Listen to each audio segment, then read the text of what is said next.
Victòria del Palafrugell al pavelló Joan Ortoll, que els manté a la setena posició de la classificació amb 29 punts i amb encara opcions d'anar a la Copa del Rei si el Calafell guanya el Girona la setmana vinent. Amb un resultat de 4-5, el partit va estar protagonitzat pel xut a bola aturada i per un brillant Borja Ramon, que va anotar 4 dels 5 gols palafrugellencs, donant la quarta victòria consecutiva als blanquinegres.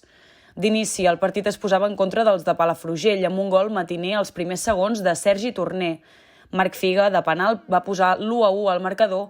Un gol d'Oriol Palau tornava a avançar els locals i Eloi Mitjans posava el 3-1, també amb gol de penal.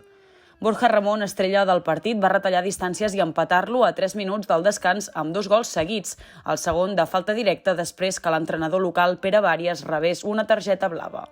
A la represa, Guido Pellizzari tornava a posar el Calafell per davant a l'Electrònic amb un 4-3, però Xanoedo va encaixar 2 gols més de falta directa de Borja Ramon, que sentenciaven el partit amb victòria palafrugellenca.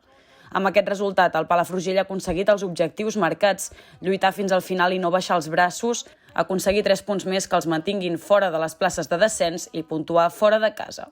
Aquesta és la valoració que en fa Xevi Garcia. Un objectiu de lluitar fins al final i penso que ho hem fet com cada setmana, i aquest era un objectiu que els he demanat que, sisplau, passés el que passés, el havíem de complir, i els he felicitat per això. I després hi ha l'altre objectiu, que eren els 3 punts per la Lliga, que són molt importants. Puntuar fora de casa és molt. Llavors nosaltres ara ens prenem el luxe de puntuar a casa i a fora, i això és una passada. I després l'altre objectiu haurem d'esperar uns dies a veure què passa amb el Calafell i amb el Girona, si tenim el passe per la Copa o no el tenim.